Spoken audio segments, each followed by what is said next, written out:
Hi, Jan. How's it going? Hello, Andre. Ben. Great stuff. Hello, almal. En Mike Sinekok is daar. En Andre en Jonita. How's it, John? How's it, guys? How's it, Mark? Hi, everybody.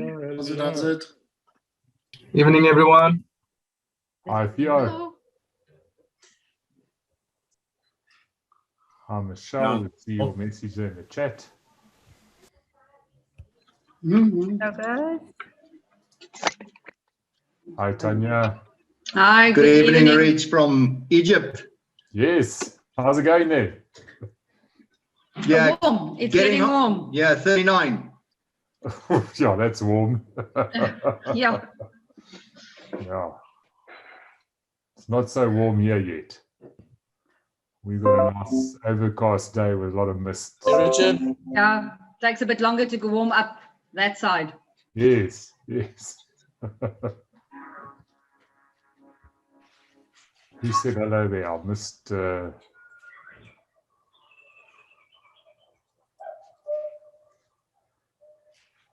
everyone here in the chat. Let's see. Michelle, Ryan, Eugene, Michelle Kuhn from Langebaan, Stephen Wellington, Jane. Hi, Jane. Amanda. Welcome, Amanda from Cullinan. Skulk, Annie, Andre and Juanita, Thomas from Gordon's Bay. There we go.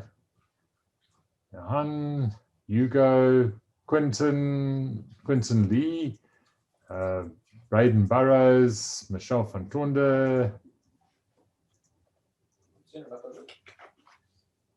Could we re-look at the 16th of June? It is a public holiday in South Africa. Okay. That's quite a way away, so we could look at it. Hi, Gary, Mark, Wayne, Andre, Theo, Yvonne, Len, Emil from Centurion, and Lizelle. Hi, Lizelle. Hi, Rich. Hi, Cecil.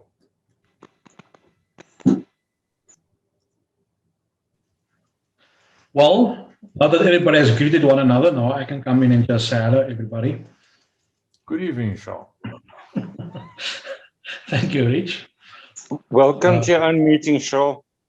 Thank you. I really appreciate it that I can be welcome at my own meetings. I must say, it gives me warm, fuzzy feelings. Hi, Christian. Hello, Mark. So, yeah, awesome. Thank you guys for joining us tonight. And I promise you, I have a nice cup of coffee. And when Rich starts talking, I'm going to entertain myself with some snacks.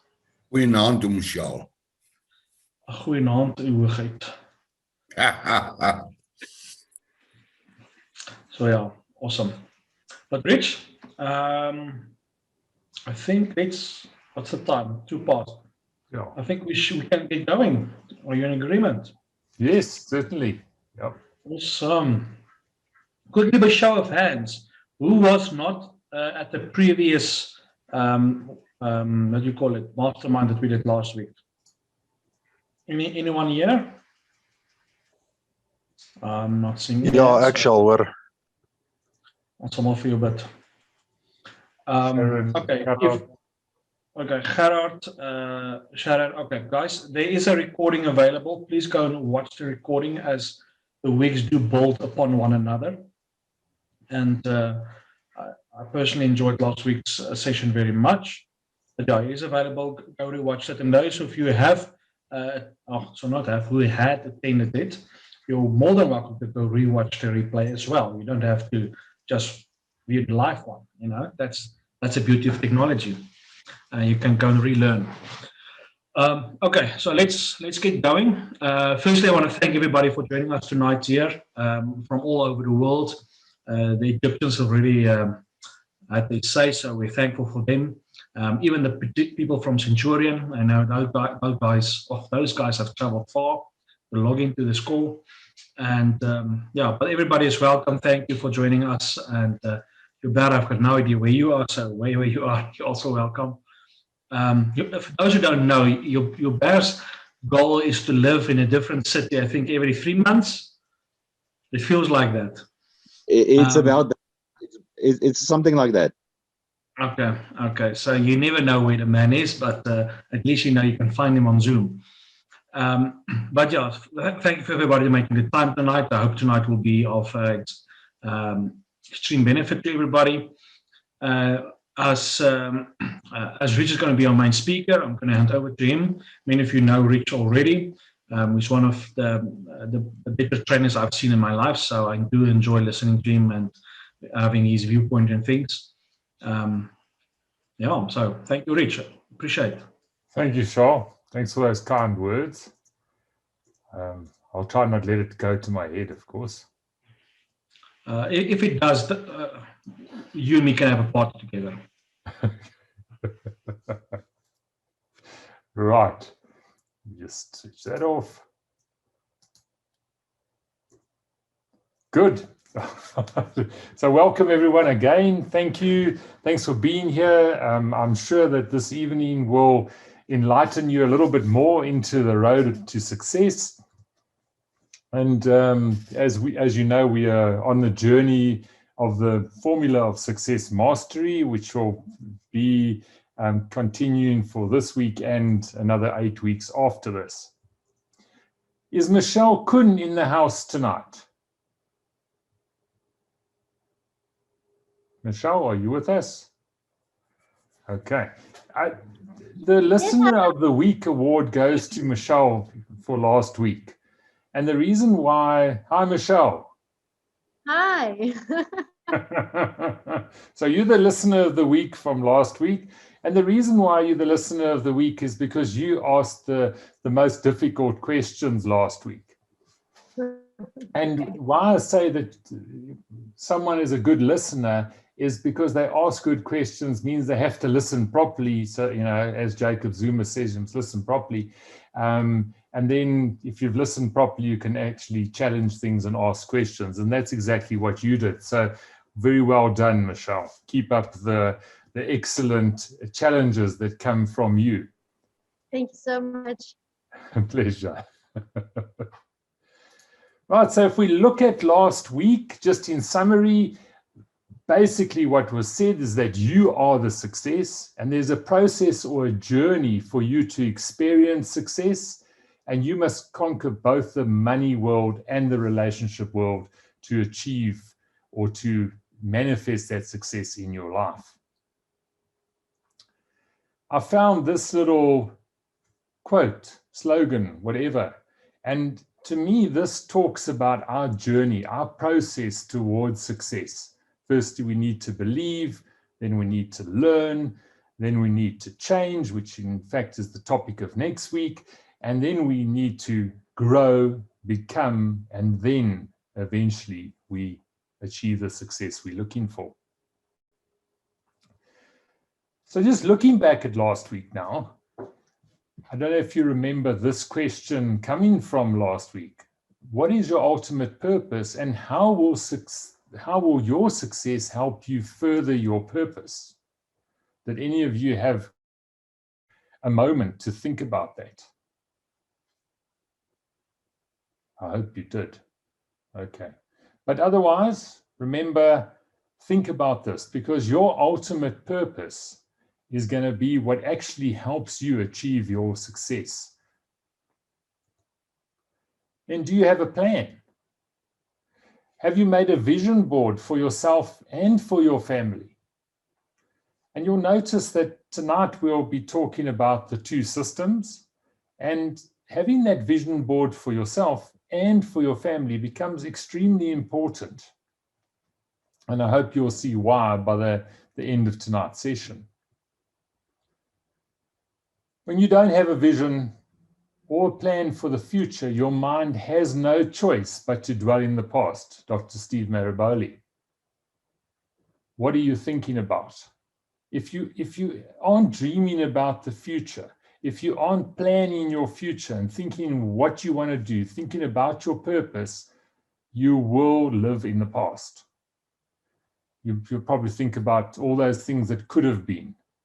Well, unfortunately, instead of thinking about what could have been, we should be thinking about what are the possibilities, what could be for us, and what has the ultimate plan for our lives got in store for us that we need to discover. So the two systems, before we get there, what is the role of a leader? I think this is often asked, and I know that very soon we'll have the Leadership Summit coming up, but have you ever thought about what the role of a leader is? And here is a definition that I think shows the actual role of a leader. The leader's most important role is to provide clear, compelling direction. Okay, notice its direction.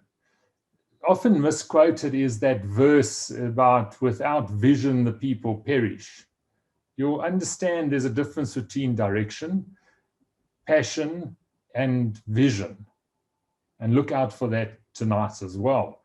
So leaders ensure that everyone understands, embraces, and works towards achieving those objectives. So whatever that direction was, the leader ensures that people are achieving that, and then they provide the momentum, celebrate the progress towards those goals, setting targets, and providing the needed resources. So these 8 weeks or 10 weeks of mastery are literally trying to provide you with the resources that you need so that you can understand success. Remember that success is a mindset. It's already in you, and all you need to do is understand success so that it can be unlocked for your life. So it's the leader communicates the direction and ensures that there is ongoing learning. There's no coincidence that in MyWealth you are called an educator. So there's always an intention in everything we do, and you can see it very clearly in the way the MyWealth system has been put together. Alvin Toffler says, the illiterate of the 21st century will not be those who can't read and write, but those who cannot learn, unlearn, and relearn. It's so important that we actually discard the things that are not important so that our brains have more capacity to actually think about the things that we need to learn and concentrate on. And although our brain is an amazing store, if we don't control the thinking and take those thoughts captive, as we mentioned last week, we'll never be able to unlearn. Because if we haven't told the brain and we haven't made a conscious decision to actually get rid of nonsense, then the brain will keep it there because it thinks we need it. So we've got to make a conscious decision to get rid of things we don't need, things that weigh us down, baggage, if you might call it that, and actually relearn new things. And in this whole process of unlearning, remember to unlearn the abuse. And you've got to think of your life, and often because we've needed to survive, we actually bring a whole lot of baggage and nonsense with us from our past, and we actually abuse those people in our lives, and it's often the loved ones that suffer from that abuse because we simply trying to survive. And success is about leaving all these things behind, making sure you've got rid of your abusive behavior, and that might be things like greed, the feeling that you haven't got enough. All of those things tend to come from abusive behaviors and things that we've inherited. Remember that what I told you last week and what I'll tell you again this week is, in MyWealth, you're going to have more money than what you know what you're going to do with that money. But you need to get the success so that you can have dominion over that money, as opposed to just letting it allow you to go back to your old abusive ways. So make sure that in the process that you've unlearned things that are emotionally holding you back, because physically we can achieve a lot, but emotionally we also need to look at our lives and say, what do I need to unlearn in my emotional life so that I can actually be there to embrace success as it comes my way. So the two systems are the family structure and the business structure. The purpose of systems is to support, sustain, and preserve the life in man's heart. Notice it's not it's your heart. It's the emotional support and preservation of your emotional life that's important. Your physical life is one thing, but emotionally is where your relationships lie and where your success lies. So all of these systems build you as a person so that you can achieve the success and attain, and because success is there already, you just need to emotionally accept it. And I think that's one of the things that we all notice, that you've got to check your own life to make sure that you're ready emotionally. And we get to that, I think it's in week 8, but believe me that dealing with your emotions, having that emotional intelligence, and when we do come to emotional intelligence, you'll actually see that emotional intelligence is not just something you need, but it's actually a superpower. And it's one of those things that will determine your success. So the quicker you can sort out your emotions and get yourself into the two systems, as we're going to see it, and as these weeks unfold, hopefully you will understand the whole system. The definition of real success will cover both of these worlds. These two worlds are not in competition with each other, but in completion with each other. So they don't compete, but together these two worlds become your success. Real success is about good relationships and making enough money to bring change in the world, in people's lives. Again, this speaks to that original question: what is your purpose? What are you actually trying to achieve with your success? Because that is what's going to actually enable you to find your success much quicker and far more successfully than if you didn't know why you're going to become successful. So the question that you need to ask yourself virtually every day is, why am I wanting to achieve this success? It's not about money. What is it about? What is the change I want to bring about in the world? What change do I want to make in people's lives so that I leave the world a better place? Because your only calling in life, your real calling, okay, many people have different callings, but there's one calling that is superseding every other calling that you ever have, and that is the fact that you are called to make a difference in the lives of other people. That is our one calling that we all have. So there's the question: will your success influence and bring about change in the lives of people? I want you to think about that. You know, last week I told you there was one thing you need to write down. This is the one thing you need to write down from this week. Will your success influence and bring about change in the lives of people? Now we're going to have a look at the two structures. There's the family structure and the business structure. The family structure is an inward structure. It's about the family. It's about everyone in that family who form that structure. In a business structure, it's focused towards the outside. It's about the people who work in the business and looking at the customers, the people who are going to bring the money. In the family structure, it's organic. It just happens. It's there. The rules are almost not written. They're flexible. But in a business structure, it's organized. It's rigid. There's rules. There's a thing to follow.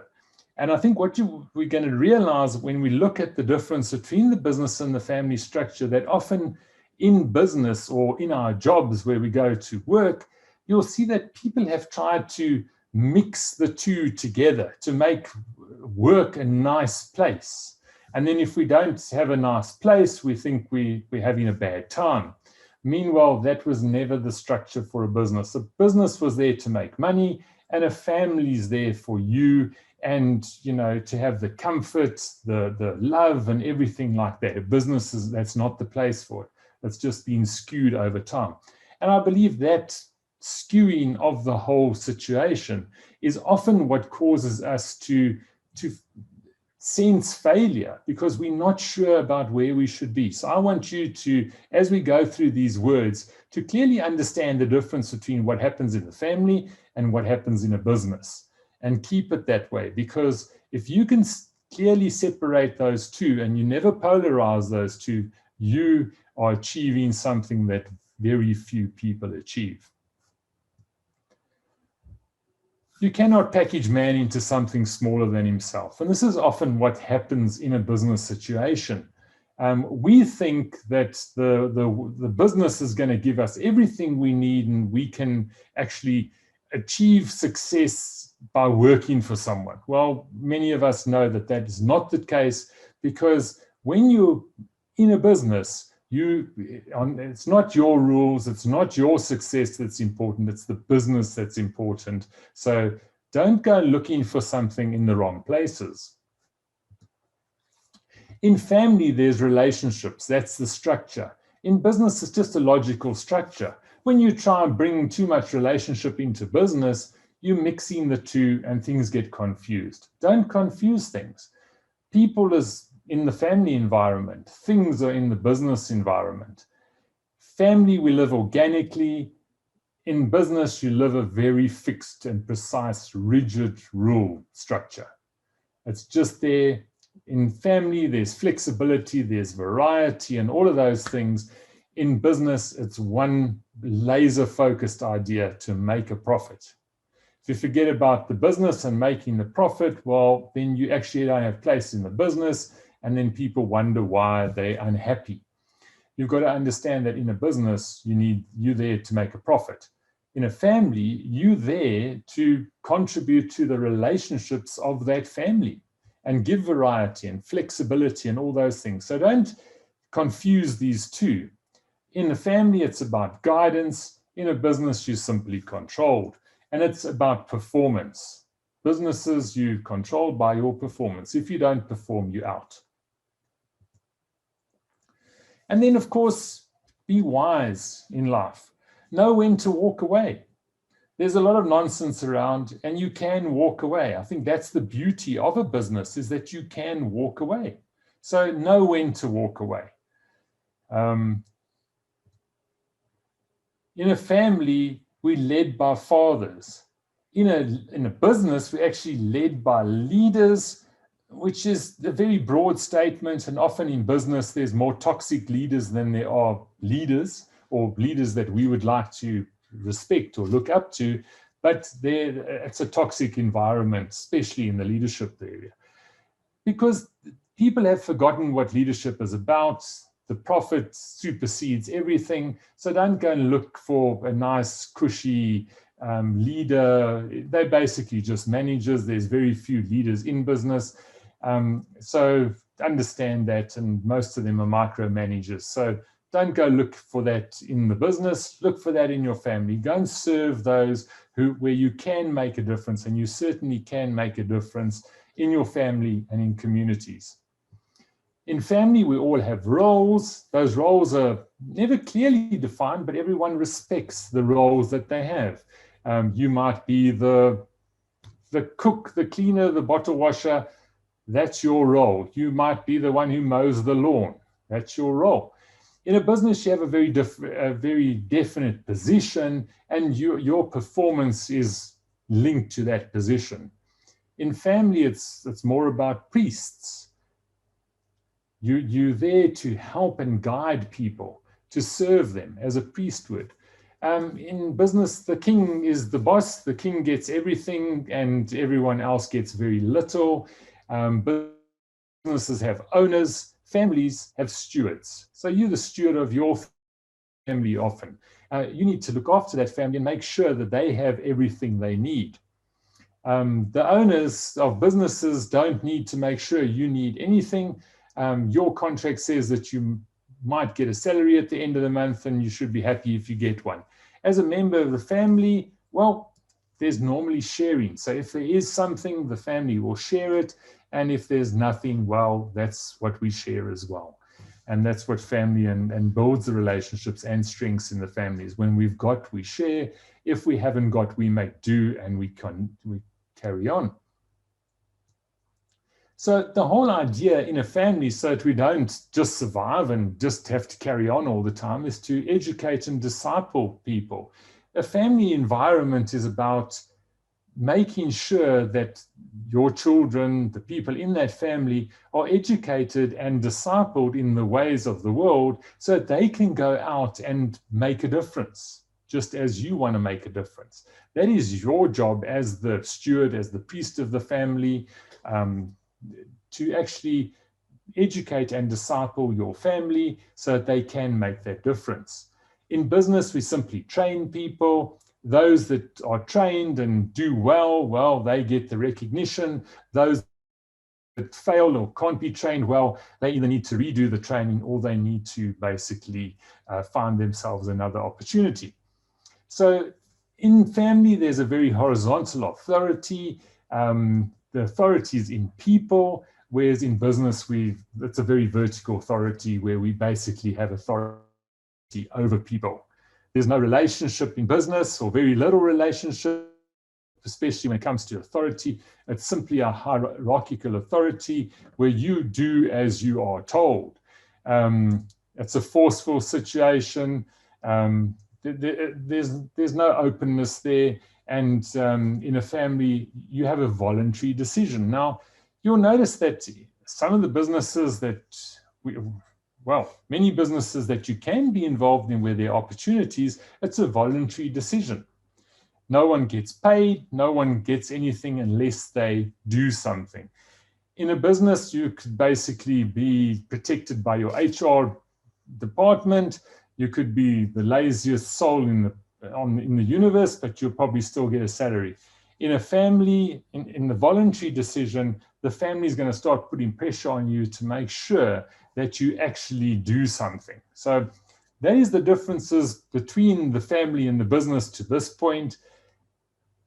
As we move on, you'll notice that a family is fluent and changing all the time. Family dynamics will differ from year to year, from month to month. As members in the family mature, things will change.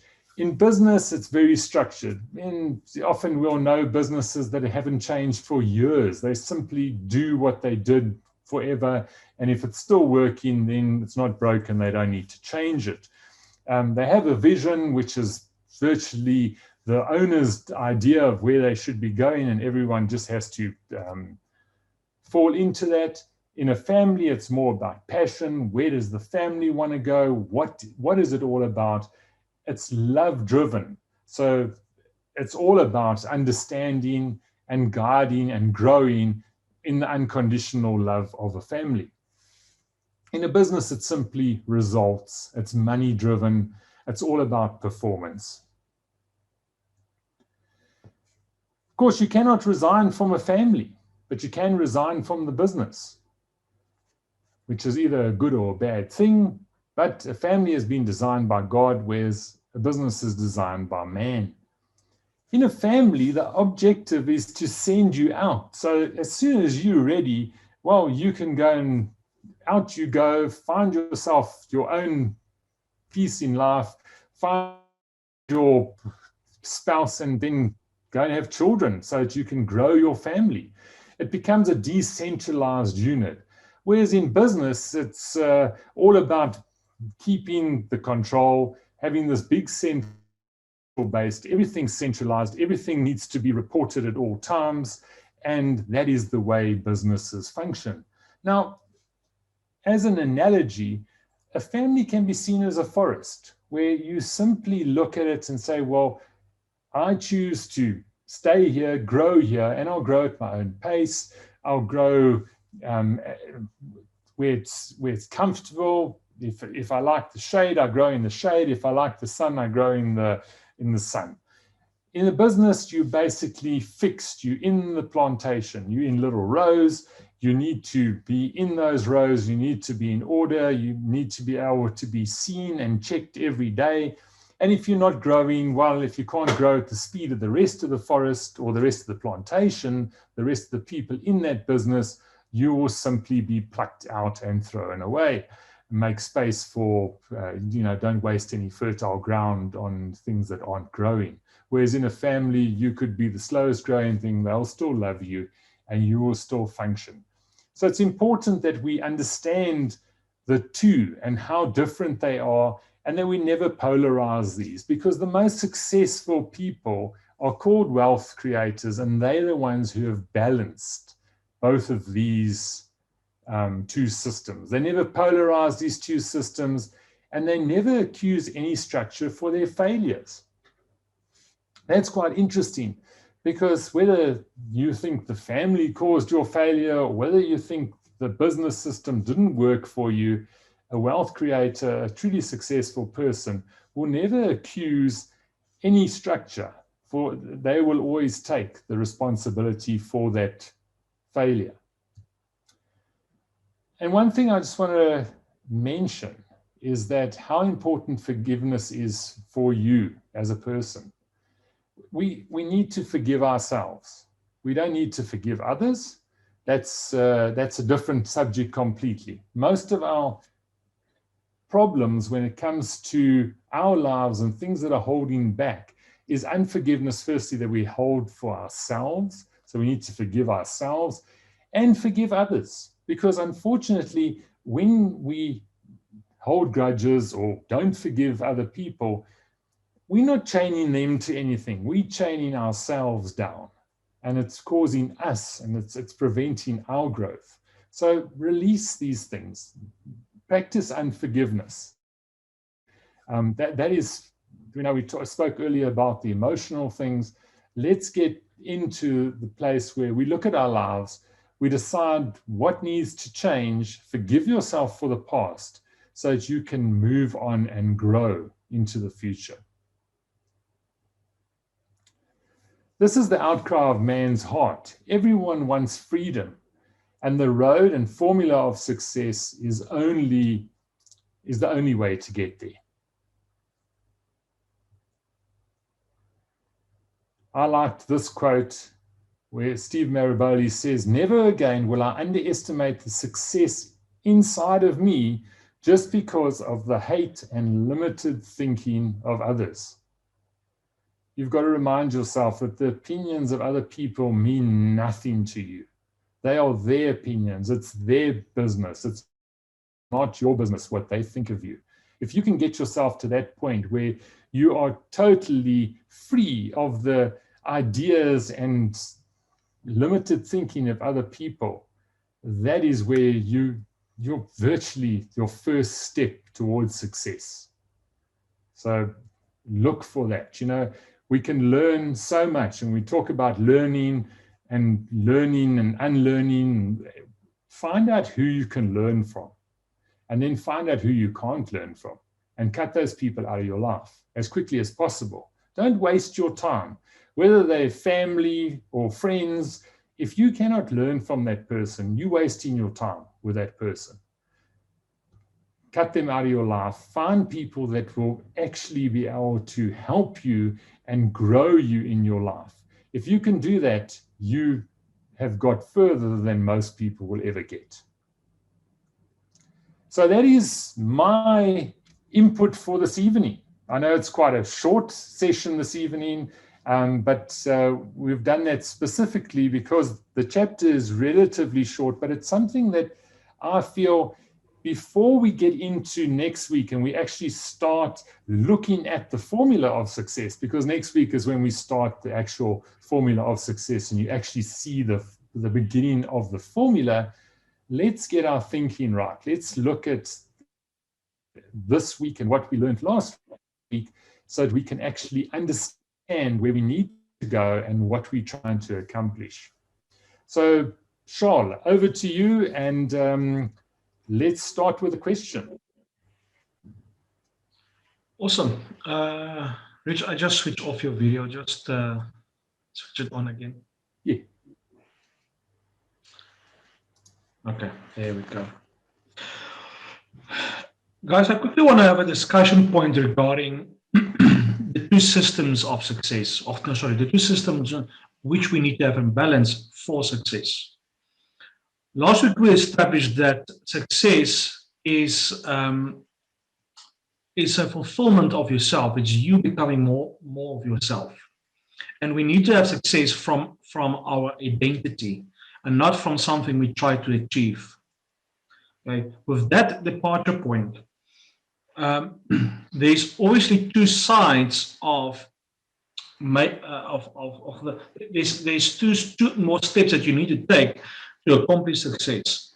The first step that you need to take is actually to go and make a decision. Just want to go here. You need to make a decision to make a decision to make a decision that you'll become successful.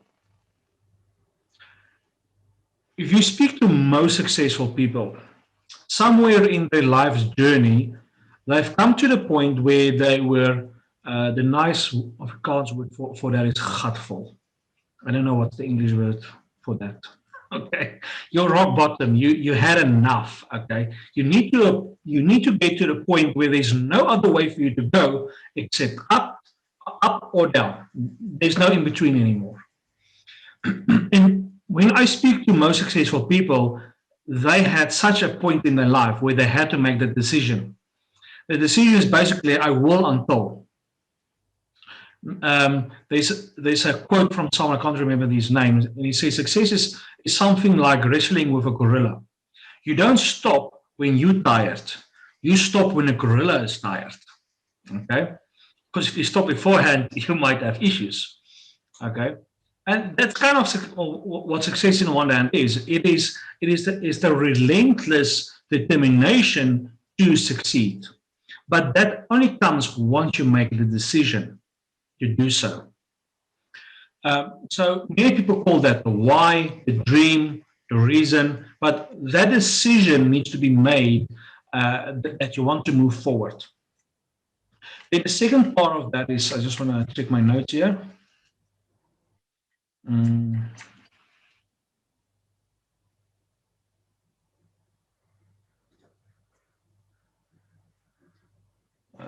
missed that one. Okay. It's the why, and then Rich Scott, can you remember what the second thing is, Rachel Scott? There's two things you need to anchor.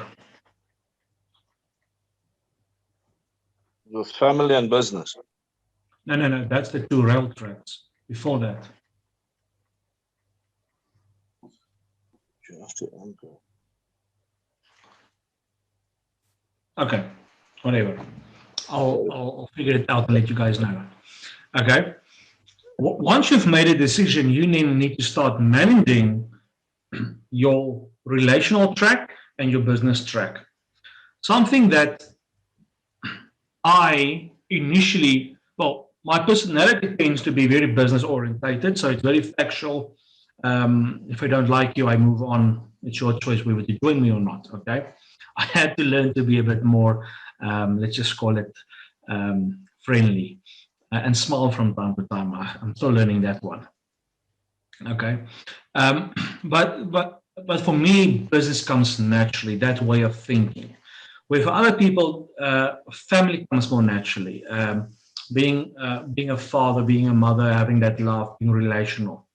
Okay. People like me, we need to learn this because we need to manage this as well. These type of people also need to come into business. And something I've tried to accomplish in my business is to have business with a family feel and to have family with a business feel. Let me clarify that. Business will always remain business. The end goal is profit. Okay, that's why we do business, is to generate income in some form or manner. Family is about relations. It's about the children, the wife, the husband, and the fathers and the mother, grandfather, and whoever's in the family. It's relationship driven. That's the core. But in your business, you can do business in a manner where you still honor the relationship. But although you are honoring the relationship is not put above profit. So you can have, I'm going to use a simple example, a staff member who you employ, where you are coaching and guiding to become a better person. But if that staff member is just coming to work, sitting at a desk the whole day like this, do nothing, you can have a very difficult time relating to that personality or guiding that personality, because the underlying thing is still you need to be productive, you need to still make money. There's certain targets that you achieve here. In family, the person doesn't need to generate profit. That's not the purpose of family. So you can have both these tracks influencing one another, and you can create an environment where business is family-like and family is business-like. Like we as a family can have a vision together to go and do something. That's purpose-driven. There's a goal. It's not just about sitting at home having a hot chocolate and enjoying one's relationships. So you can have both, but they need to remain separate. You need to understand the core of each one. And as a successful person, you need to be able to, when I'm at work, I need to think this way, but then when I'm home, I need to switch this off. I need to start thinking this way. So the faster you can make that transition between the two places, the easier that success will become for you. So this is something I personally have been wrestling with, is how do I build a business that is love-centered? Okay? And you would have probably heard me a couple of times. I'm saying when I do business, you should walk away from that transaction feeling loved. That's something I try to accomplish in my deals. It's not always possible because sometimes I need to enforce the rules of business because the relationship doesn't naturally honor whatever we agreed here. But in family, doesn't matter what my children do, I can't fire them. Sometimes I wish I could. Okay, but you can't fire your children. You are stuck with them. So you need to understand the core values. But I'm trying to bring both sides into both camps, and and that's the journey I'm busy with. So, any thoughts from you guys?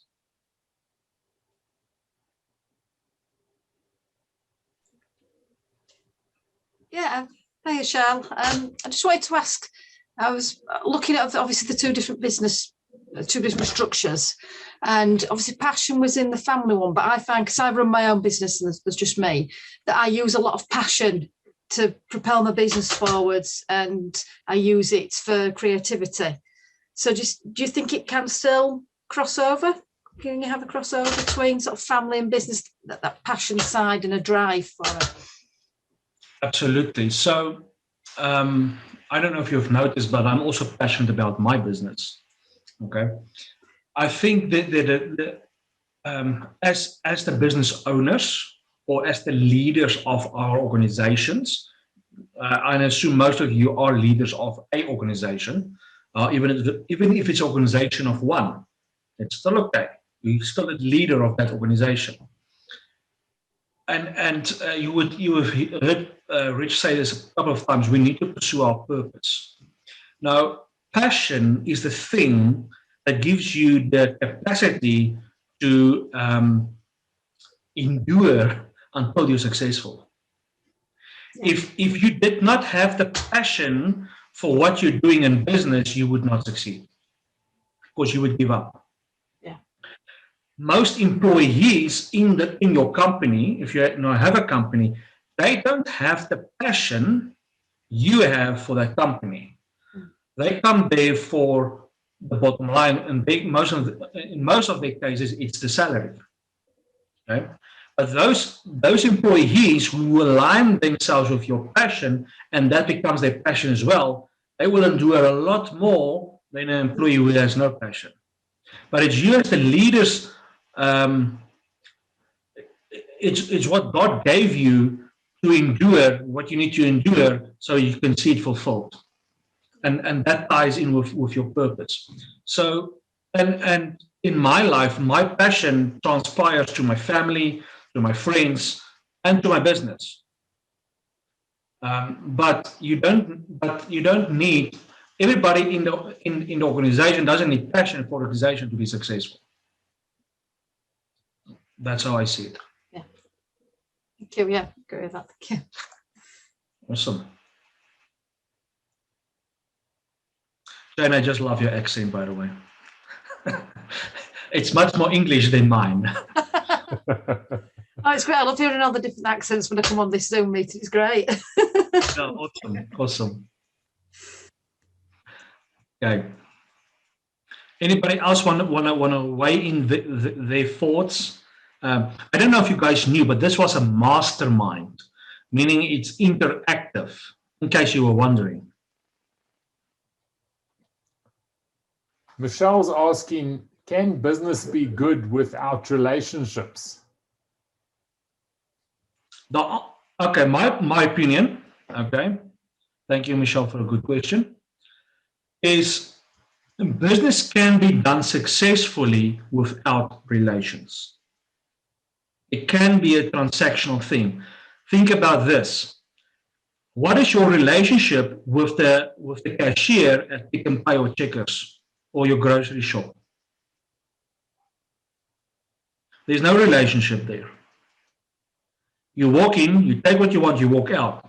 That business is successful without relationships. Okay? What makes you go back to the little coffee shop on the corner? It's the good service, probably. Okay? You usually tend to start establishing a relationship with that business owner or with that waiter. Many times I've gone back to a certain business, not because necessarily their product was way superior, but because I had a relationship with that business person or the person serving me. I got good, let's call it emotional feedback. So business can be successful without relationships. I personally just prefer to do business with relationships.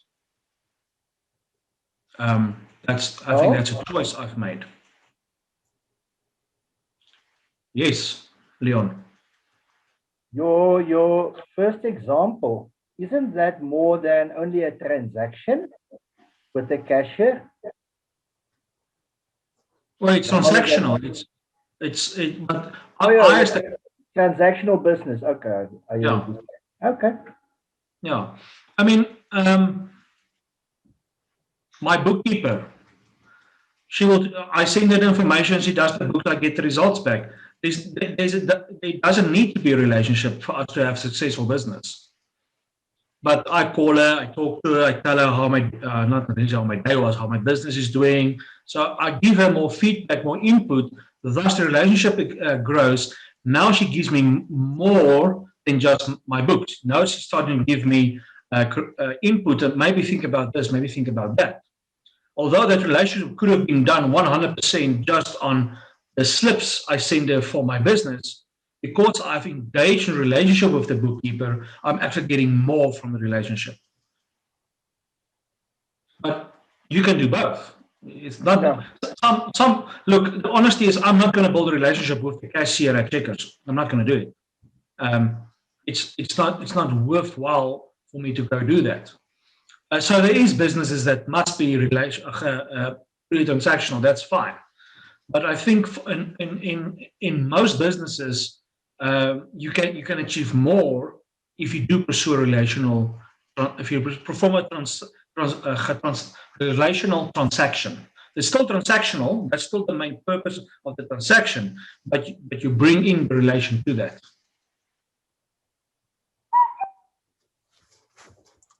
So, Johan's asking, how do we split the two now that we are working from home?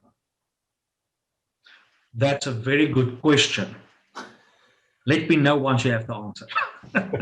Okay. Okay, so this is something I've always also been working on basically my whole life. I've always been working from home, except for I think it's 3 years or 4 years of my life. I've been self-employed, working from home, or running my businesses close from home.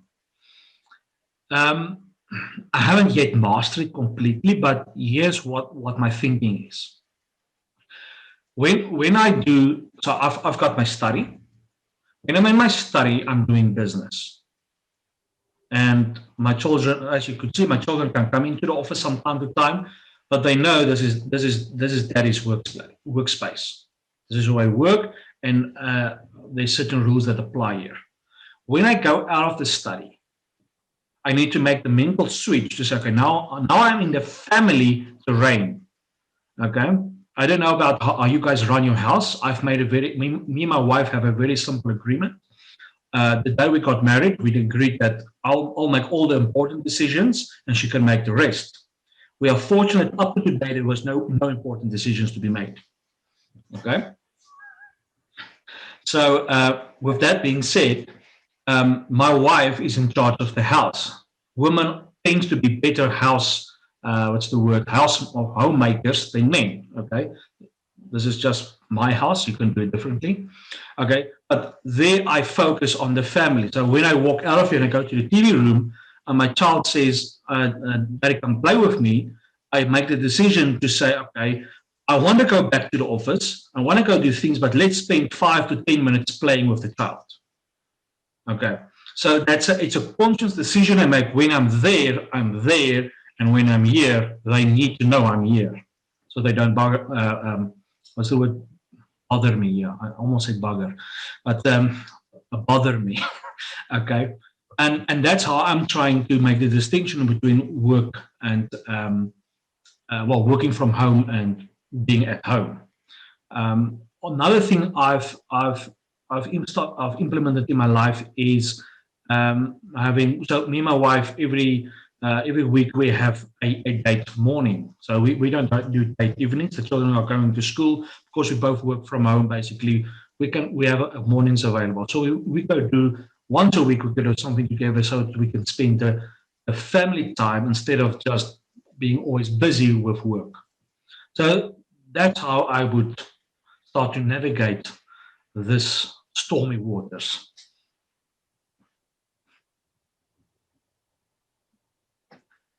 Okay, I see there's a lot of feedback coming in.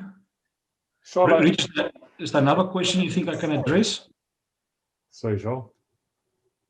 Charlotte, I just wanted to say, it's important when we're sharing, like a business leader would share that vision with the company, and that's important so that the people can understand that the company is growing and there's potential for them to grow in the company. That's why it's important for a leader in business to share that vision. But in our homes, we need to share the story of the family and what we're trying to accomplish with our family and with our children, so they also buy into that journey of where the family is going. Otherwise, you'll find that when there's a little bit of extra money, they want to go spend it, whereas you actually want to save for something. Maybe you're saving for a holiday. But if the family, and especially for those who work from home, because suddenly you get excited because you got a new job or a new contract, now the family thinks they can spend all your money all of a sudden. Okay. So it's important to communicate and keep the stories with the family so they understand what you're trying to achieve as a family and what you're trying to achieve as a business. So otherwise, that you always have that problem. And I think Michelle mentioned that I was watching the videos from the Leadership Summit, and Michelle van Tonde mentioned there how important it is to communicate about what you're trying to do as a family. We often, and Michelle mentioned this in her video, where it said that, you'll tell your kids, we don't have money for ice cream today. And what you're actually telling your children is we haven't got money. And they think, oh, we are unsuccessful as a family. We've never got money. But meanwhile, you haven't communicated what you're actually trying to achieve as a family. And that becomes very important so that you can get that balance, because we often communicate well at work, but we don't communicate well to our families. I know once my kids actually said to me, "Hey, Dad, we're not your customers. You talk to us like that."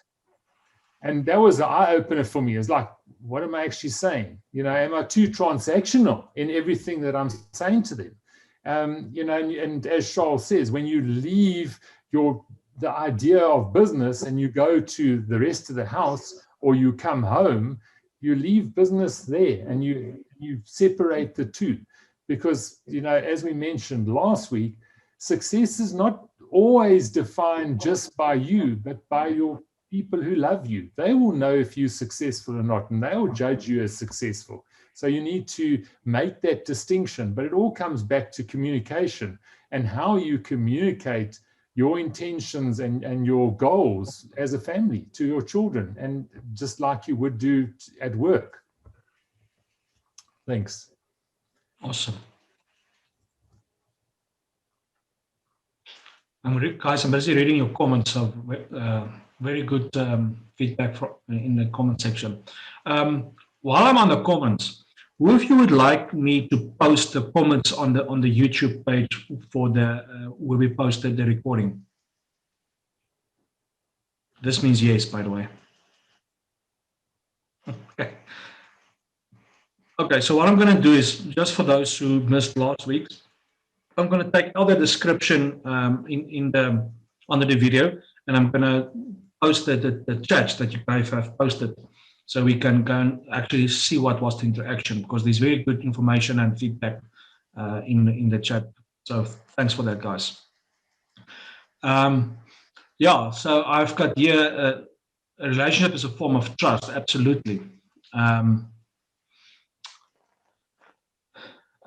Rich, is there something, is there anyone else wants to say something or add something? There was a question from Grant, which he made a statement and with a question in it, which maybe Grant, if you can just ask your question and maybe just give a little bit more information around that. I know that there's something that you're trying to say maybe that I'm misunderstanding. So if you could open your mic and just tell us and ask your question and give us some insight into that, I think it will be to benefit of everyone. Yes, I'll be brief because I'm in the office. I just was thinking that what was going along with what you're sharing with us today is that the difference between business and family, and how that both has an effect on us as we carry on through life, and that there's a honing process, so to speak, that iron sharpens iron, whether or not it be family or business partners or whatever. And I thought it was just fitting here today to think of the process that we're in. And I asked the question, doesn't it seem to be the fact that is part of that process that we're in? We're all in that sharpening as we build. Just wanted to see if there was agreement with that, basically. Yeah, Grant, I think as Charles said, we're in a mastermind session, and that's what mastermind sessions are all about, is that iron sharpening the iron, challenging each other, asking the difficult questions so that we can grow. So yes, definitely. Yeah, definitely, Grant. Like I said earlier, I'm also still working out how do I practically separate it to my life. Yes, I've started to implement certain things for me to do so, but I mean, as your children grow, or as your wife or you and your spouse's relationship develop, there's always new dynamics to the relationship. There's new phases to the relationship. So what might have worked for me a year ago might not work for me today. So that's something we need to continuously reevaluate and just keep sharpening one another. I mean, that's the essence of relationship, is to learn and grow with one another, and to brainstorm and to speak about things and to get a deeper understanding of your viewpoints and my viewpoints, and how do we merge those viewpoints and get to something greater than how do I say, the parts are greater, no, the sum is greater than the parts. And that's what relationships really unlock. It's that greater combination. And it's a growth process. It's a continuous process. So yeah, definitely.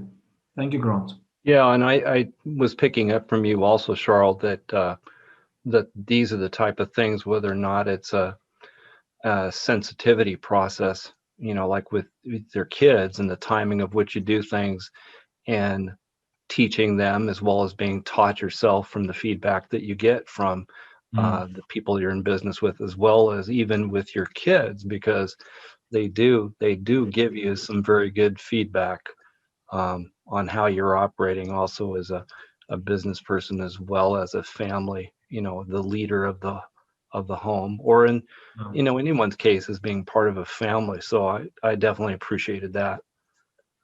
Yeah, and I must give some kudos to my wife here. She usually tells me when I do something right. I can relate.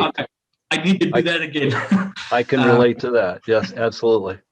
Yeah. So women, please tell your men when they're doing something right, because we don't usually know. Okay, we need that feedback.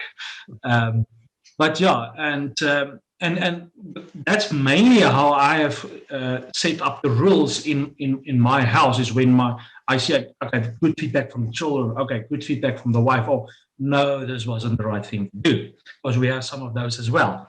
Okay, and then I try to, according to that feedback, is to structure my life accordingly. And the same with clients. I mean, I've got clients calling me knobheads, but that was a joke from last week, if you didn't catch that. But we find one another, and then I learn, okay, this is how they perceive that, and how. So I must rather position myself this way when I engage with new clients. So it's a continuous learning process, both with family and with clients, and I think that the excitement or the wisdom of the jewel in all of this is in the discovery of what's working now. How can I improve? How can I learn from here? How can I learn from there? And then applying that to the different spheres of your life, and just making that incremental progress on a daily or weekly basis. I mean, if you want to change your life 100%, all you have to do is change 1% a day. 100 days from now, you've changed 100%. But we try to do 100% in one day, and that's very difficult. So go do those incremental improvements, and whether you need to focus more family, where you need to focus more business, because you'll probably be tending to one or the other. Very few people are naturally both. So to identify where's your natural tendency, and then just go and make sure you don't off skip.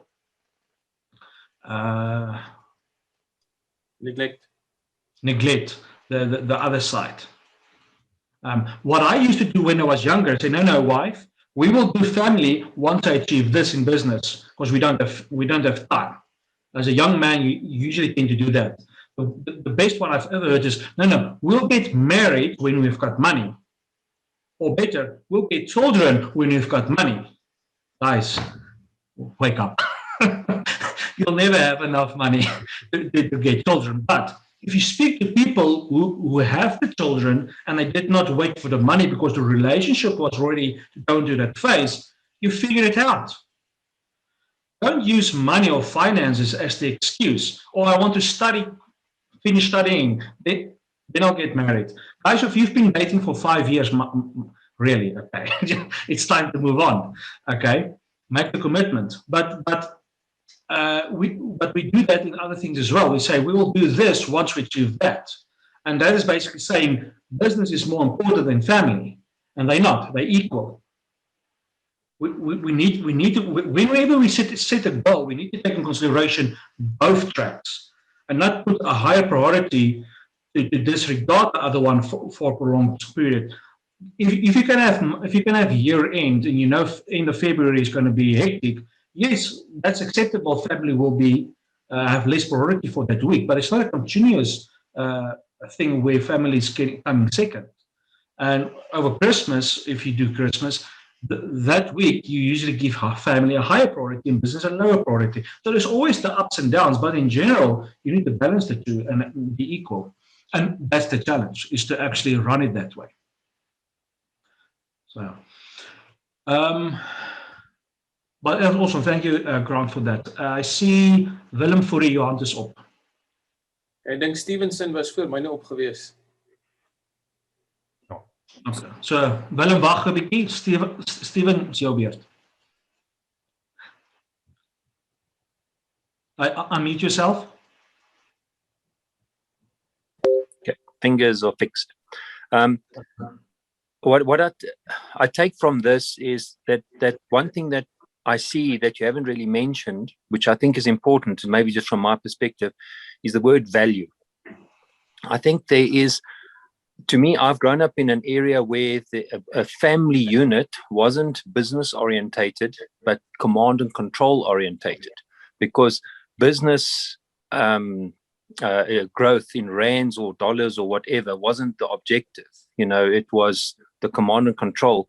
And we also, and I know I deal with families where there is also, you know, that they work in environments where there's charity and things like that. So things are slightly different to rands and dollars, you know, and they don't bring that business, but they do bring the business home, the sorrows, the losses, and even the command and control to say, do or don't do this, you know, and then it becomes an issue.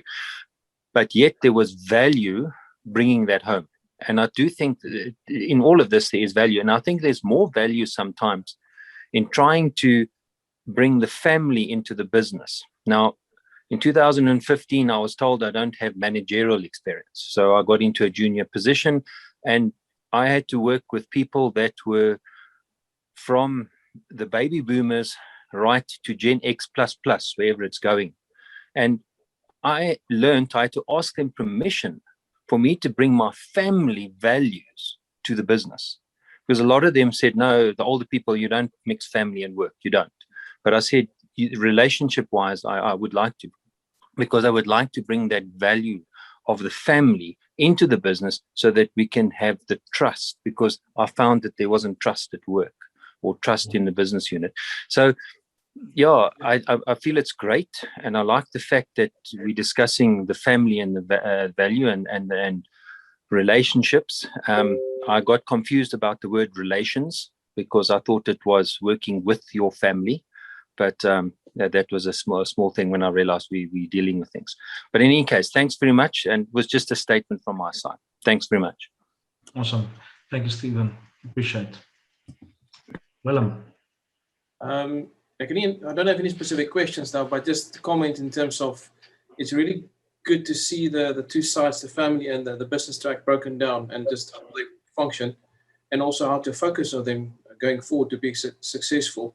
One thing that I found for myself a personal challenge is actually the planning in terms of for the future, where you want to go, just to plan that out in detail and actually get something written down and break it up properly, that you've got really a solid plan. So that's my take home from the session, definitely. Awesome. On the let's call it the strategy side of business. So what I've done within MyWealth, what I've tried to accomplish in MyWealth, is to give you guys for those who want to become educators. The investors, you've got a slightly different journey. But for the educators, I've tried to put together a business model that is relationship-based, but obviously the bottom line is you need to achieve certain goals, you can earn a certain amount of money, because it's still business. But it functions on principles of family. But is to give a educator the opportunity to generate the income he needs to sustain himself. And that then will remove the immediate pressure of being successful financially in any passion you pursue. I don't know how we said it last week, but success is not necessarily always measured in finance. A simple example would be to go save the dolphins. Saving the dolphins is not going to bring you money, it's going to cost you money. Okay? Who of you want to save the dolphins? I don't really care. But there's certain passions, certain business ventures that the bottom line is not necessarily financial profit, but it might be environmental profit, or it might be relational profit, or it might be another form of profit. It's not always rand and cents or dollars. Okay, so what I've tried to do within the MyWealth ecosystem is to give you an opportunity to work a business to take care of the financial side as a part-time thing. You can do it full-time. There's that option as well. But and I realize most people will do it as a part-time thing because they need to resolve the financial burden. They need to get the food on the table. They need to resolve those financial issues. But then their passion is not financial like mine. My passion is finances. Okay, that's what I love doing. But some other people's passions are other things, and it should be other things, because if everyone is going to do what I'm going to do, just think how boring life is going to be. Okay, so that you guys can go out and go do your business, whatever it might be, whether it's financial or not, in terms of success, can go pursue that purpose, that passion, but not necessarily worry about the finance. So if you are struggling that your business, what you're doing on a day-to-day business currently is, yes, there's something you're passionate about, but it's not necessarily very financial driven, then there's that solution, so, which is basically just fast-tracking you as a mature investor. So maybe think about that, how you can incorporate that into your planning. And what I've found in my own businesses, guys, is that I have the vision where I want to be in 5 years, where I want to be in 1 year, and where I want to be in 1 month from now. And the 5-year thing is more, it's less, it's more bigger dream things. It's not necessarily going to be exact that thing I describe on paper now, but it's giving me a direction in which I can go. Where my 1 month goal is very tactical. I need to do this, I need to do this, I need to do this. Otherwise, I'm not going to continue. And I've always told people, do what you have in your hands. You might not like what's in your hands, but it is in your hands. Go do that. Because as you do that, the next opportunity will present itself. And you can grow from where you are to where you want to be by just keeping in mind the in direction and doing things on your way to that success. I don't know if that would say helps, but there you go. Okay, who else was there? Rian, I see you are putting, I don't know if you're clapping hands or you're putting your hand up, but yeah. Rian actually had a question earlier. What rules or measurements did you, Charles, or Richard implement in your lives to ensure that the past and mistakes stay in the past? And one of the things that I have done is, well, firstly, you forgive yourself. So don't keep on beating yourself about the mistakes you made in the past.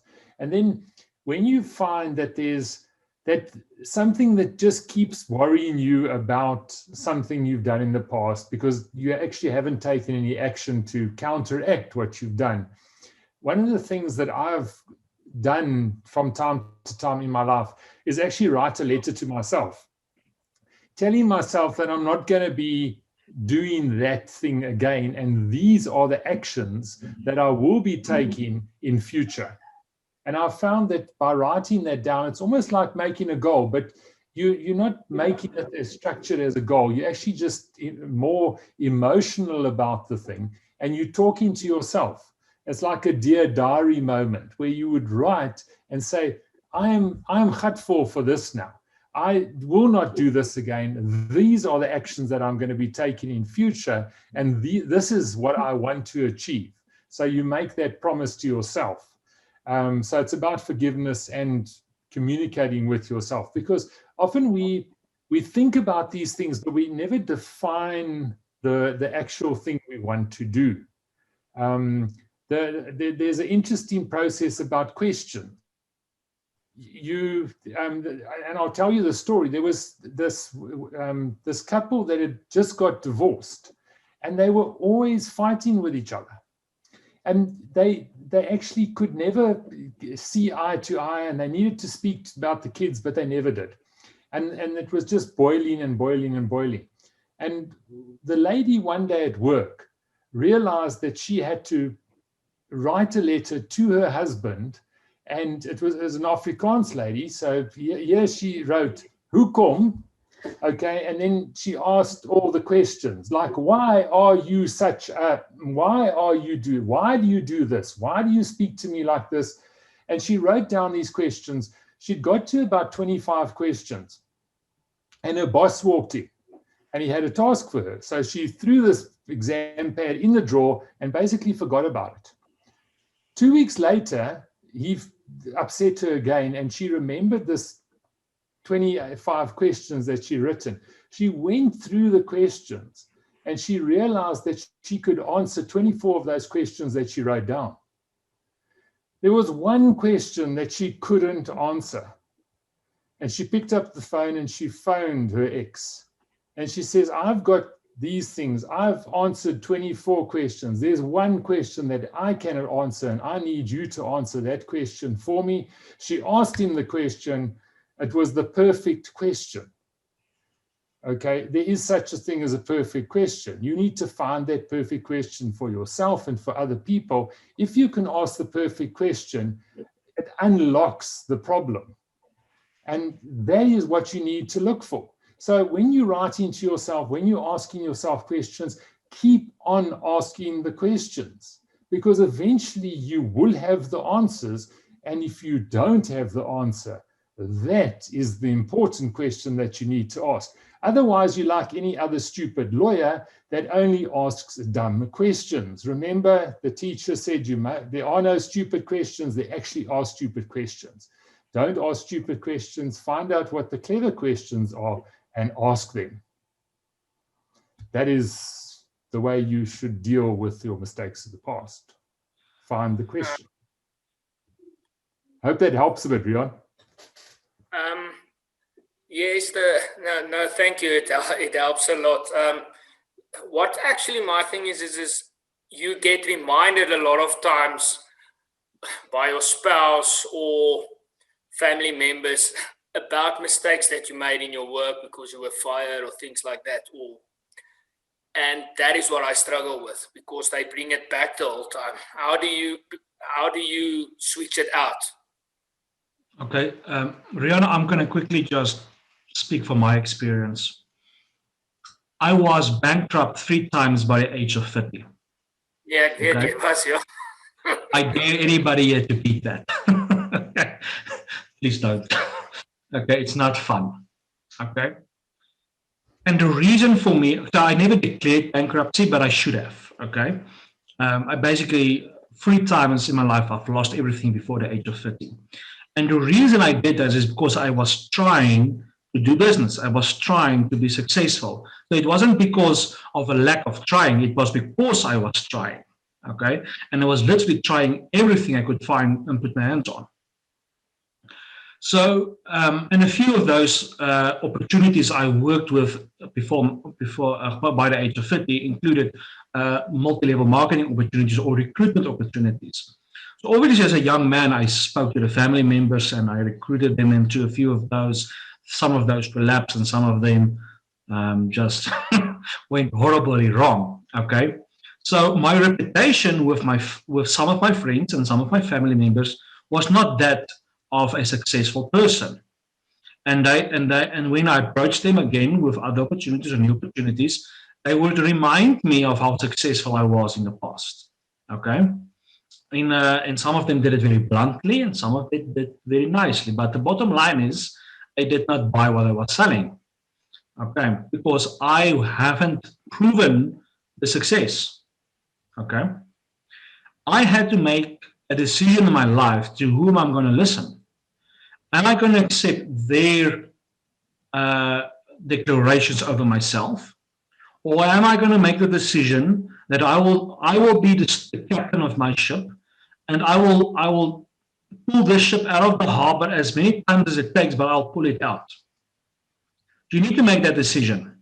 Who are you going to listen to? Are you going to listen to your own self-doubting voices, or are you going to listen to your family, or are you going to stand on who you are? So my question to you is, Rian, who are you? Who are you? I gave you a part of the answer last week. You're the son of the Most High. Not just a son, you're a beloved son of the Most High. He's given you all that you need to be successful. Nothing lacking, nothing missing. You just have to unlock that. That is your identity. That is who you are. So stop believing the lies and stand on who you are. Now you know who you are. You've made the decision. Go and hone your skill. If you have not seen 100 people, you haven't honed your skill. Business is a numbers game. Okay, so I don't care how awesome you think you are. Okay, that is something you should know. But just knowing who you are does not make you successful by automatically believing that. You need to go out and become that. You need to go out and activate that, and you do that through work, through labor, and you do the numbers. And you keep telling yourself who you are, and you keep proactively, yes, okay, I did this. It was a mistake. What can I learn from it? Okay, so a mistake is only a mistake if you can't learn from it. So what I've sometimes done, and didn't do this always, depending on how my relationship with those people are, and say, but you did this and this failed. I said, yes, but do you know what I learned from that?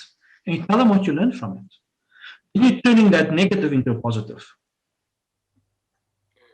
Or if you haven't learned something from it, and I remind you about it, say, that's a good point. Let me go think about that, and I'll get back to you what I learned about it. So you are forcing yourself to turn every negative into a positive. And go be active. You need to go and do the work. But you're not doing the work to become successful. You're doing the work to manifest what you already are. That makes a massive difference on how you approach success. One is very exhausting because you're trying to do everything from your own effort. The other one is you work from a position of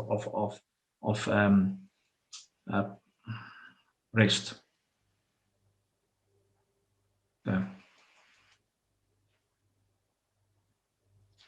Mark, I see you have raised your hand. Evening, Charles. How are you going? I'm looking at Abraham Lincoln. He failed 7 times in business, yet he became a president of the United States of America. And his quote is, it's not how many times you've failed, it's how many times you get up to make it succeed. And I think it's a very valid point. I'm quite a big chess player, and I think I'm a strategist in a way. And you try a move, and you've got an end goal. And sometimes your moves, you have to go forward and attack, and sometimes you've got to retreat. And I think that's in life. You've got to look at, I also run a business from home with my wife and my family. And sometimes you've got to have 2 heads almost. One is a father figure and one is a businessman. And what I've also tried to incorporate, even the staff that I work with, is trying to make them extended family members. So what is touched on tonight is a lot of things in the wholesome is do your best. Yes, you might fail, but as long as you learn from it, you get up. And it's so much easier the second time because you've learned from your mistakes. And just keep on trying. God is giving you the blessing and the knowledge to go forward. And I think it works at the end of the day if you keep succeeding. Awesome. Thank you, Mark.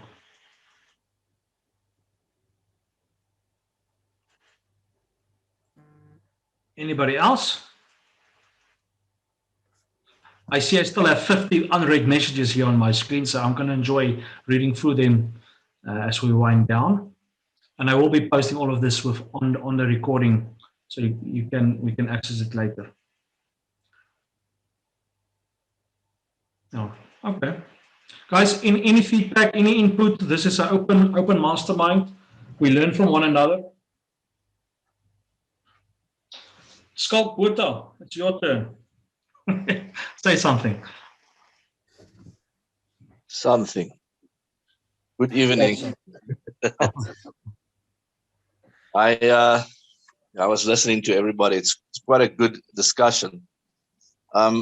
Just to get back to the presentation, what Rich said, the two definite structures.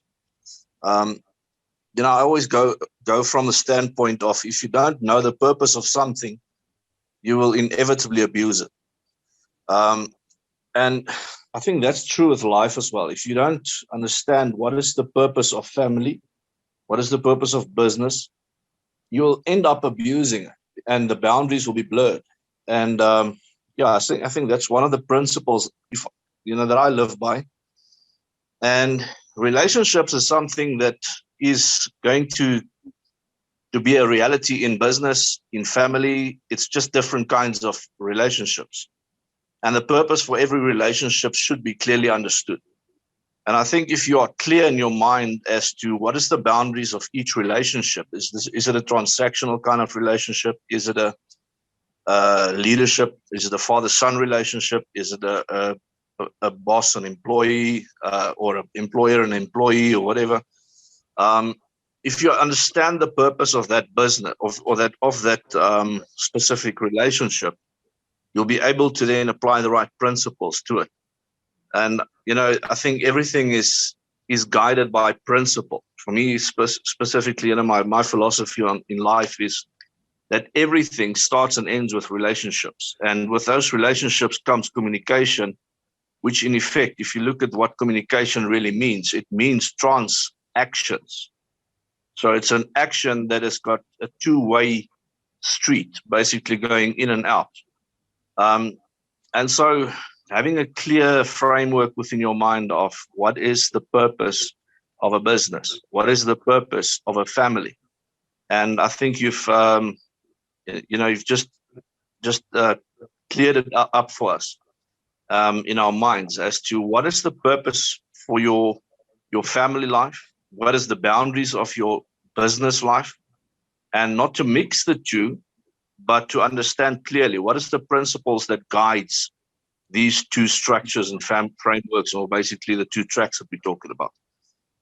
So family for me is a place to belong, and belonging entails for me a lot of different emotions and responsibilities. And what is family really all about for you? It's a place where you can belong, where you can go and celebrate your successes, and unfortunately the failures that you go through, your family go through it with you, and they are the ones who suffer with you when you suffer. And when you go bankrupt, they are the ones who have to sacrifice the finances. They are the ones who have to sacrifice where the rest of the world is just looking from the outside in, but you are the one who's really paying the price as the leader. But your family pays the price with you. And they are the ones who equally deserve the kind of credit when you are successful as well.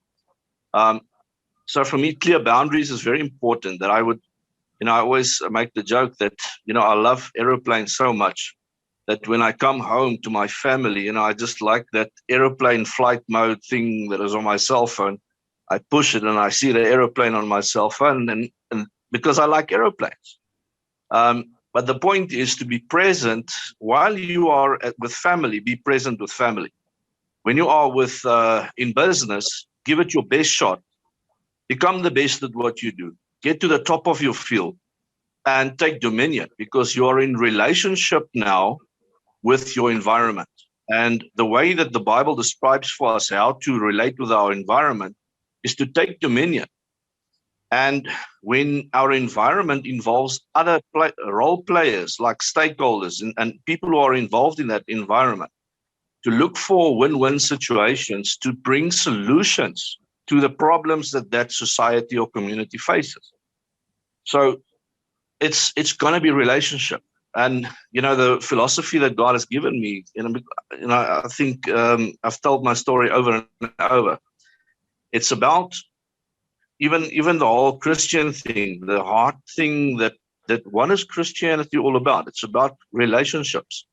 And God gave me the 4 relationships that we have to master to be able to be successful as sons of God, being part of our identities, which is relationship with God, it's relationship with yourself, it's relationship with other people, and then it's relationship with your environment.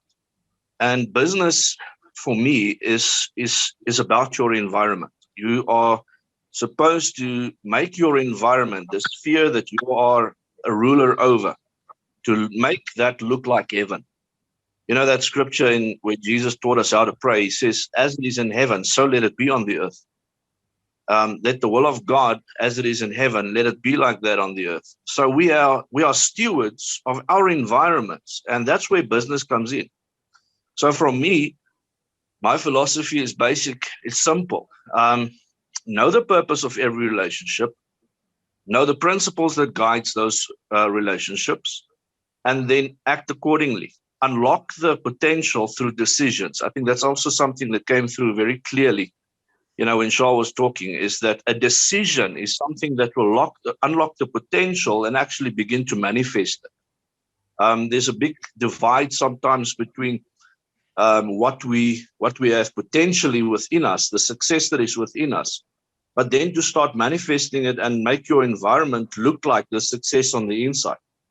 And that's the big challenge that we're facing. And that's where we are facing big crises as well. I think that, we ought to sometimes fix the crisis and the meltdowns that we are facing. And so we have crisis management to do, and we also have specific structures and systems we are creating currently for the failure of other systems on the outside in our environment. So we have a lot of problems to solve. We have a lot of crises that we have to manage, and a lot of that meltdowns and crisis is family problems, our family problems. So how do we act accordingly? How do we react or respond to the crisis other than creating a system that will work for everybody?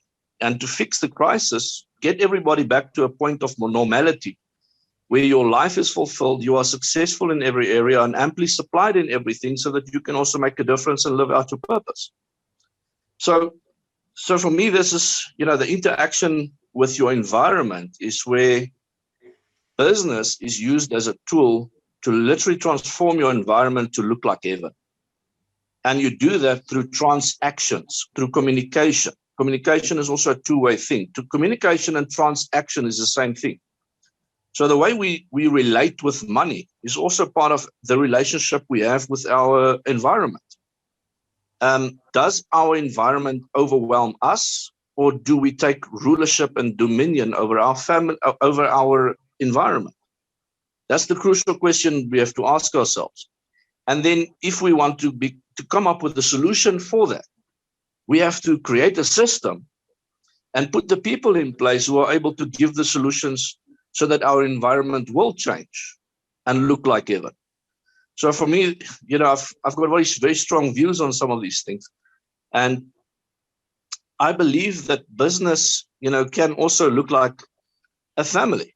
I've been in a family business for 20 years with my dad.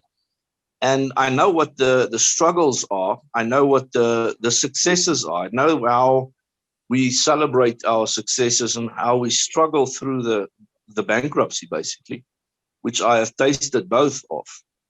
And I've also studied cultures a lot, different cultures. And I think in the Western culture, we tend to be individualistic, and it is costing us, especially with regards to family. If I look at the more Eastern Asian kind of cultures, your father-son relationships are very strong, and they are the successors of the business. They're getting trained by the father. Everything that the father has learned over his long life, he's imparting into that son from the age of about 13 to the time where he's able to take over the business, where he, in a short period, gets fast-tracked, faster than most of the people in the West. And they are getting set up with a platform that is already created by their father. So now they can go from the one level of glory from one generation to the next level of glory to the next generation. So transgenerational blessings happen when we have that connection in family. And family is, according to me, and if I look at the Eastern cultures, which for me is a pattern that I want to build on, because it's got a more sustainable, long-term, transgenerational kind of impact on our environment. And there's a momentum. And one thing that I've realized also as a leader, your biggest friend as a leader is momentum. And if you lose momentum from one generation to the next generation, we also lose wealth.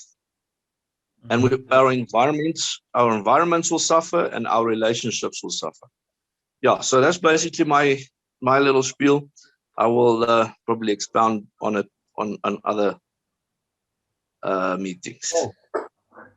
Skulk, something that Lizelle asked, and it's something that you have alluded to, because where there's failure, there's resentment and there needs to be forgiveness. Absolutely. Tell us a little bit about forgiveness and how practically that can work for us. My dad, we had to forgive each other and ourselves probably every day.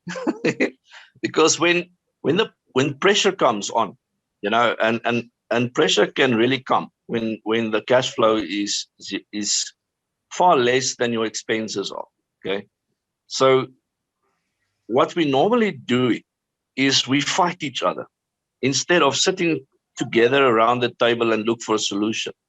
The first reaction is to become emotionally charged, and that energy has to be channeled somewhere. Okay. And it always gets channeled to the family.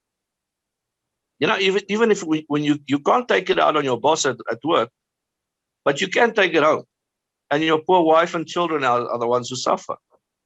And then I've realized, you know, with an open relationship in business, and I've heard you speak about open leadership, and I love that, because the openness in relationships gives us the space to say, all right, listen, forgive me. I've made mistakes. And I've specifically, you know, the past 2 generations, I'm talking about the people older than about 50 years old now, have a hard time saying sorry.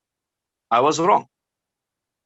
And just admitting that can really stop so many of the conflicts that we have in the world currently, and also the looming world wars can be simply changed by saying, please forgive me, I have made a mistake.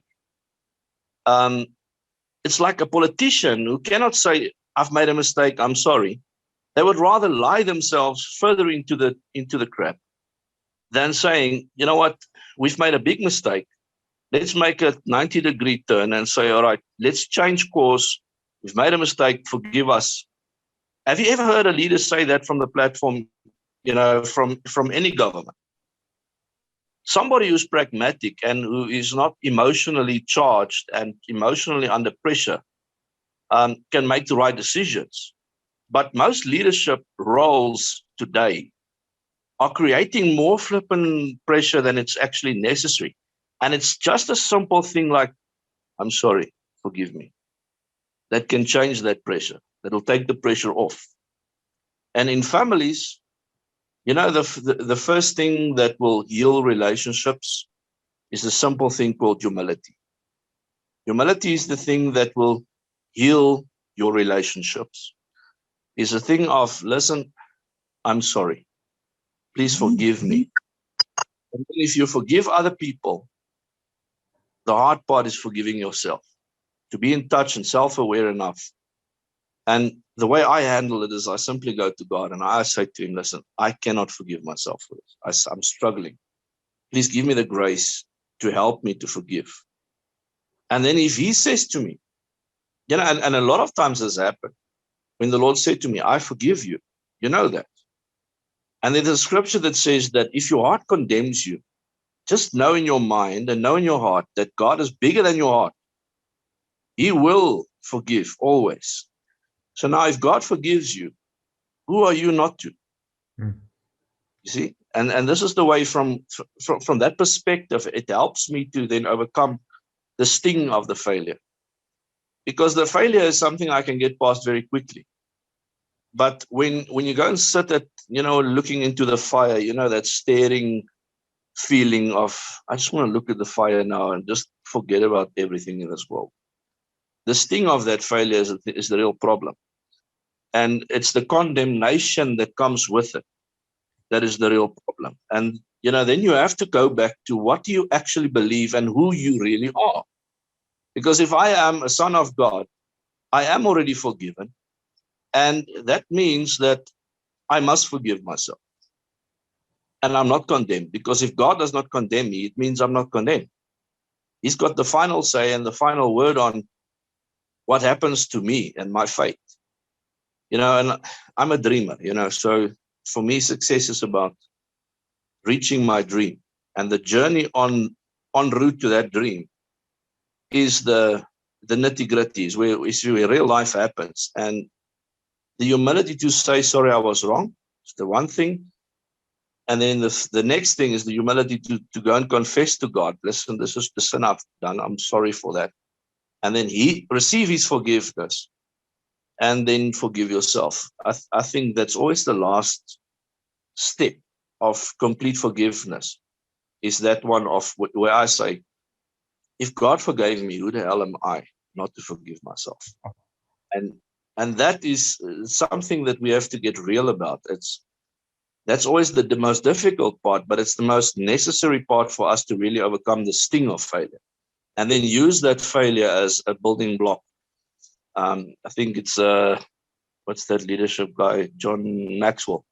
He's got a series called Failing Forward.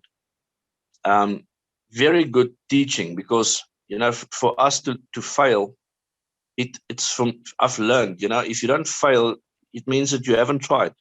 You haven't stepped out and done something significant enough to fail in. It's easier to be successful at watching TV than failing while taking on some serious venture. And so always the bigger picture will help us to see that I'm actually failing forward. Failure is not the end of the road. Failure is only when you really quit that you really fail. Failure is making a mistake. It's not the same as failure. Making a mistake is making a mistake. And you can just say, sorry, I'm human, and it's fine to be human. We're all human. We are going to make mistakes, except that make it part of your mindset and the frame of how you process life, that you are going to make mistakes. Say it to yourself up front. But then also have a framework in your mind of how will you handle your mistakes. And that is by forgiveness. Forgiveness is a word that means to let it go. And I sometimes use my hand and I say, all right, now I've got this failure in my hand. I do a prophetic action and I say, Father, I let it go. Give it to you. And then I've, in my mind, decided I will never think upon that stuff again. And then I move forward from that. And I will not think about it again. And if it comes back to me, I rebuke the devil, because he's a liar. And the devil wants to condemn us again and again and again for the same problems, for the same mistakes, for the same sins. But you know what? If it's under the blood of Jesus, it's under the blood of Jesus. Now forget and move on. Simple. But it's more difficult than I've said. But we have to move forward. If you the decision that you make when you to say, I'm going to move forward from this, then the past will not. It's like this quote that you've just given us. You said that if you don't move forward and go into your future, it's easy now to start being reminded of the past all again. So forget about the past by moving forward and saying, all right, what is the next goal I need to pursue? What is the next thing that I need to go and accomplish? What is the next stepping stone that I need to take on in my journey? and then take it on. Somebody who's always moving forward is not struggling to forgive themselves. That's an observation I've made in life, with many people that I've met. But people who struggle to forgive themselves have decided to stop and to quit. It's a decision away. Forgiveness is also a decision away. No, thank you, Skalk. That was fantastic. And I think what it brings us into next week, because next week we're going to talk about change. And but forgiveness is so important before we even embark on a change journey, because there's that old saying about, and I know there's a certain gender that likes to use the following statement, and it's like, I will forgive, but I won't forget. If you're doing that, you haven't forgiven. It's the bottom line. You just don't fool yourself. If you're going to forgive, you need to forget as well. Then you can move on, then you can grow, and then you can change. So yeah, don't when you forgive, when Jesus forgave you, he forgot about all your sins. They were wiped away. So now you, as Skalk was mentioning, if you can't forgive yourself, you're saying you're better than God. If you can't stop forgetting, or start forgetting things, then you're also saying that you're better than God. Now, who gives you that right? You need to ask yourself that, because let go of the past. Look at the future so that you can change, because that is going to be what we're going to talk about next week. And it's so important that we change, because if we look at what we've spoken about tonight and a lot of the things and that we're still battling with, it's because we haven't changed.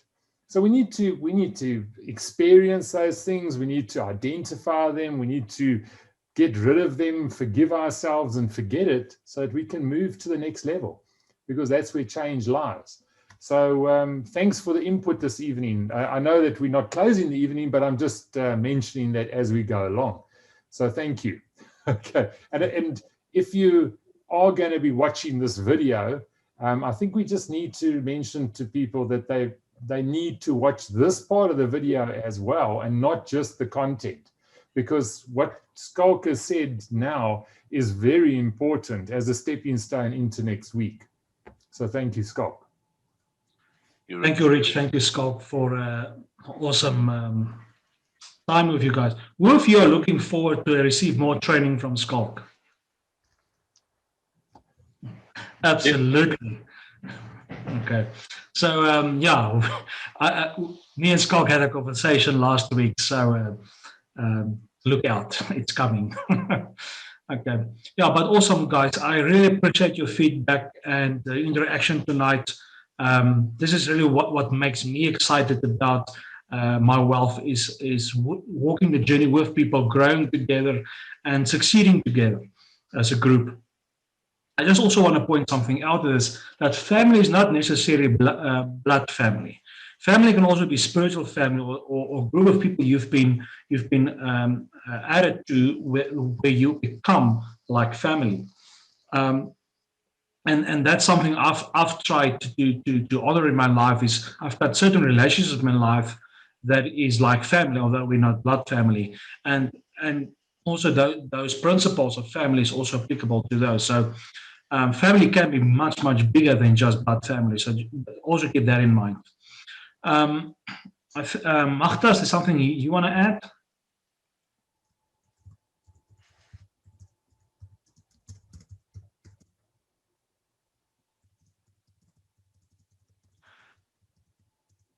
Okay. Magda? I noticed you're not trying to say the surname, Charles, because I would know how to pronounce that surname. Yeah, I don't. Okay, now she said no, she doesn't want to speak. Okay, you are forgiven. Okay. So thank you, everybody. I appreciate all your feedback. I hope to see you next week, same time, same day. Yeah, we'll post the chats also on the YouTube page. And yeah, my encouragement to you guys is, if you have a few friends or family members you want to share this with, share it with them and let them join us on this journey. I think those who are going to walk the road with us for the next remaining 8 weeks, you guys should have plenty of revelation and breakthroughs, and your lives should be different. And I'm looking forward to seeing that manifest in your lives. Again, thank you, everybody. Enjoy. And again, thank you, Rich, for doing the training and organizing this. We really appreciate that. My pleasure. Thank you. Okay. Thank you. Thanks, guys. Okay, thank you. Bye-bye. Thanks, cheers. Bye. Bye, Rich. Thanks a lot. Bye-bye. Thanks, Ciao. Sean. Cheers. Bye-bye. Everyone. Bye-bye. Good Thank night. you all.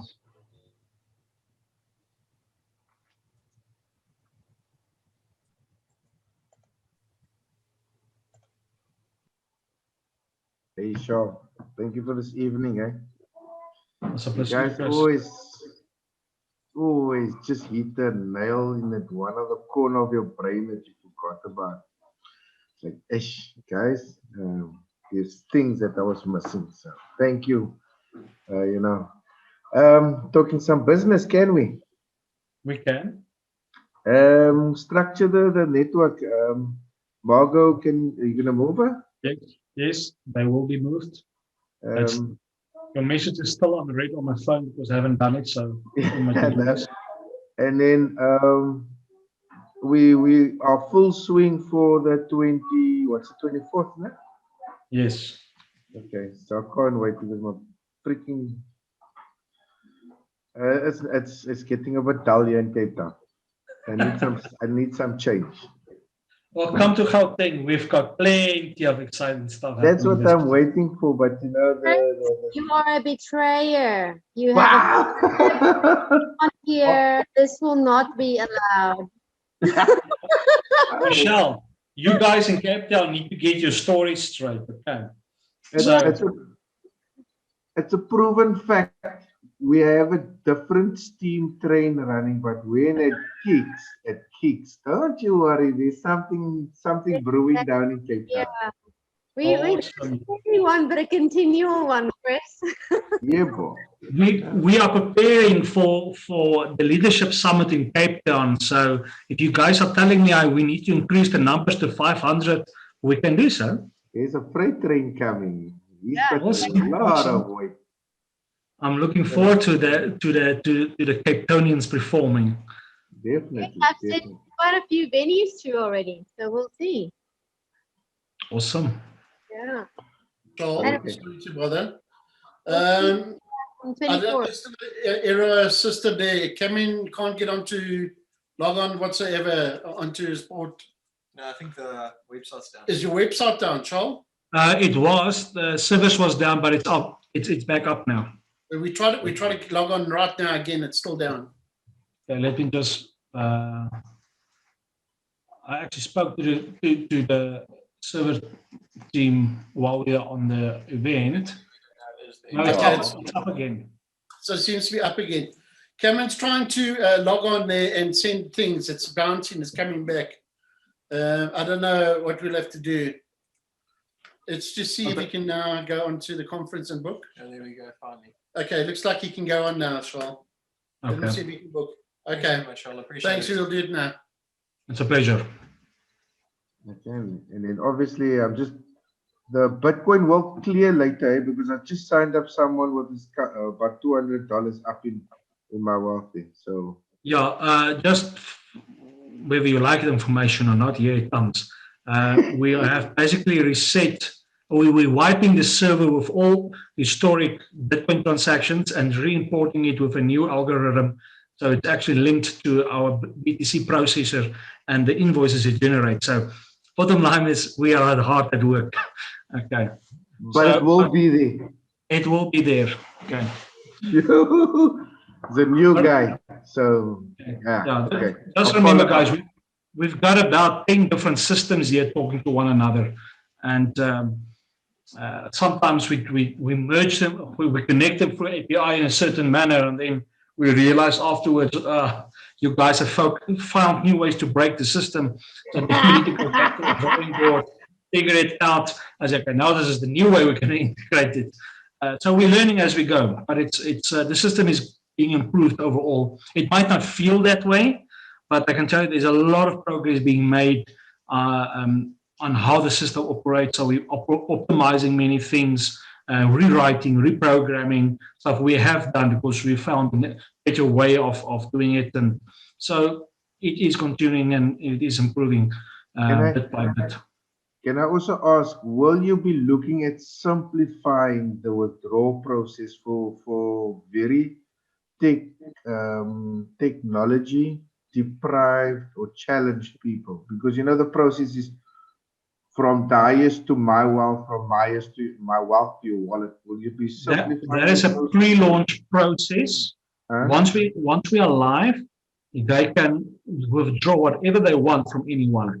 Ah, you are a rock star. Yeah. And then they will be able to choose between Rand withdrawals, Bitcoin withdrawals, and later on dollar withdrawals. Okay, so the longer you prolong it, the better for us that's in it at the moment. That's what you're saying. Pretty much.